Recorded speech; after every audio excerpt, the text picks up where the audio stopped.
নমস্কার বন্ধুরা, সবাই ভালো আছেন নিশ্চয়ই। সামনের 27শে মার্চ বারুণী স্নান। এই বারুণী স্নান আমাদের হিন্দু ধর্মাবলম্বীদের কাছে এক বিশেষ তাৎপর্যপূর্ণ দিন। আপনাদের আমি এই বারুণী স্নানের এক পৌরাণিক কাহিনী রয়েছে, সেটি আপনাদের শোনাচ্ছি। প্রাচীনকালে মহর্ষি ভৃগু ছিলেন এক পরম তপস্বী। তিনি ঈশ্বরের দর্শন এবং মোক্ষ লাভের জন্য কঠোর তপস্যা করেছিলেন। তাঁর তপস্যার ফলে স্বর্গ মর্তে শক্তির ভারসাম্য নষ্ট হতে থাকে। দেবতারা চিন্তিত হয়ে পড়েন এবং ভগবান বিষ্ণুর কাছে গিয়ে জানান যে মহর্ষির তপস্যার ফলে সৃষ্টিকর্তার যে মূল পরিকল্পনা সেটি ব্যাহত হয়ে যেতে পারে। ততদিনে ভৃগুমুনি বিরাট যজ্ঞ শুরু করেছিলেন, যা শেষ হলে তিনি অসীম শক্তি অর্জন করবেন। কিন্তু যজ্ঞের এই সফলতা লাভের জন্য তাকে জলদেবতা বরুণ দেবের আশীর্বাদ প্রয়োজন এবং সমস্ত যজ্ঞের শুদ্ধতা বজায় রাখতে তো জল লাগবেই। এই ভৃগুমুনি বরুণদেবকে ডাকতে গিয়ে দেখেন যে তিনি গভীর ধ্যানে আছেন এবং কোনো সাড়া দিচ্ছেন না। এতে ভৃগুমুনি প্রচণ্ড রেগে যান। তিনি ভাবেন যে বরুণদেব তাকে উপেক্ষা করছেন। তিনি রেগে বরুণদেবকে অভিশাপ দেন, যেহেতু তুমি আমার ডাক উপেক্ষা করলে তাই আমি তোমাকে অভিশাপ দিচ্ছি, পৃথিবীতে সমস্ত জল অশুদ্ধ হয়ে যাবে এবং যারা এই জলে স্নান করবে তারা রোগে আক্রান্ত হবে।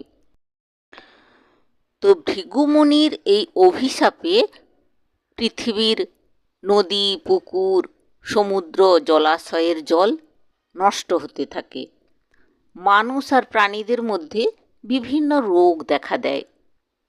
এই পরিস্থিতি দেখে দেবতারা আতঙ্কিত হয়ে বরুণ দেবের শরণাপন্ন হন। তো ভৃগুমুনির এই অভিশাপে দেবতারা আতঙ্কিত হয়ে পড়েন। তখন বরুণদেব বলেন, ভৃগুমুনির অভিশাপ তো পরিবর্তন করা সম্ভব নয়, তবে এর একটি উপায় আমি বাতলে দিতে পারি। তখন তিনি ঘোষণা করেন যে একটি নির্দিষ্ট তিথিতে, বিশেষত পূর্ণিমার দিনে, গঙ্গা যমুনা নর্মদা ব্রহ্মপুত্র সহ সমস্ত পবিত্র নদীগুলোর জল আবার শুদ্ধ হয়ে উঠবে এবং এই দিনে স্নান করলে সমস্ত পাপ ও রোগ দূর হবে। এই দিনটি হলো বারুণী স্নান। তখন থেকে এই পূর্ণিমা তিথিতে বারুণী স্নানের প্রচলন হয় এবং মানুষ বিশ্বাস করে এই দিনে নদীতে ডুব দিলে পাপ মুক্তি ঘটে এবং শারীরিক মানসিক সুস্থতা লাভ করা যায়।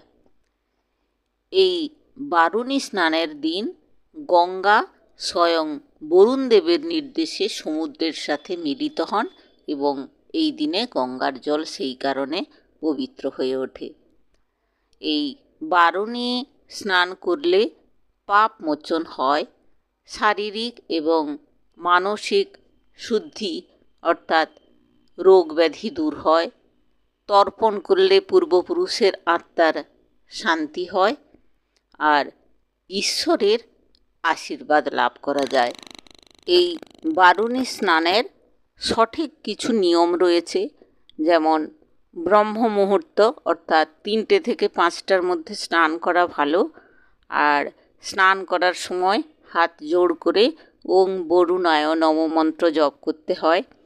3 বার ডুব দিতে হবে এবং জল থেকে উঠে এসে সূর্যদেবকে অর্ঘ্য প্রদান করতে হয়।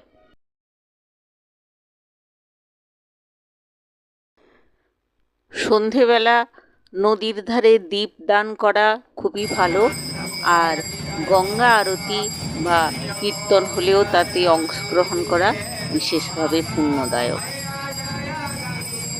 কিন্তু বিজ্ঞান বলছে যে এই সময় ঋতু পরিবর্তনের সময়, অর্থাৎ শীত থেকে গ্রীষ্মে প্রবেশ করা হয়। এই সময় নদীর জলে স্নান করা শরীরের রোগ প্রতিরোধ ক্ষমতা বাড়ায় এবং শারীরিকভাবে সতেজতা বৃদ্ধি পায়। তাই এই সময় এই দিনে স্নান করা খুবই ভালো। বারুণী স্নান সাধারণত ভোরে বা সকালে করা হয়, আর এই সময় সূর্যের আলো সবচেয়ে বিশুদ্ধ থাকে। আর সকালে স্নান করলে ভিটামিন ডি শোষণের সুযোগ বেশি হয়, হাড় এবং রোগ প্রতিরোধ ক্ষমতার বৃদ্ধি পায়।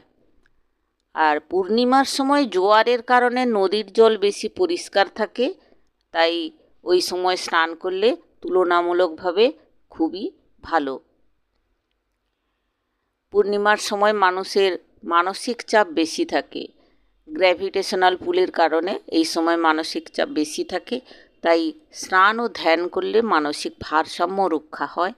আর বিজ্ঞানীরা বলেন প্রাকৃতিক পরিবেশে স্নান ও মেডিটেশন করলে কর্টিসল কমে যায়, যা স্ট্রেস দূর করতে সাহায্য করে।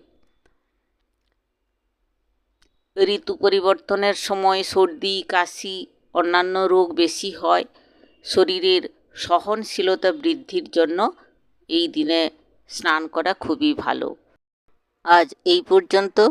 ভালো থাকবেন, সুস্থ থাকবেন, আর সাবস্ক্রাইব করে আমাকে আপনাদের পাশে রাখবেন। ধন্যবাদ। আবার দেখা হবে অন্য কোনো ব্লগে। নমস্কার।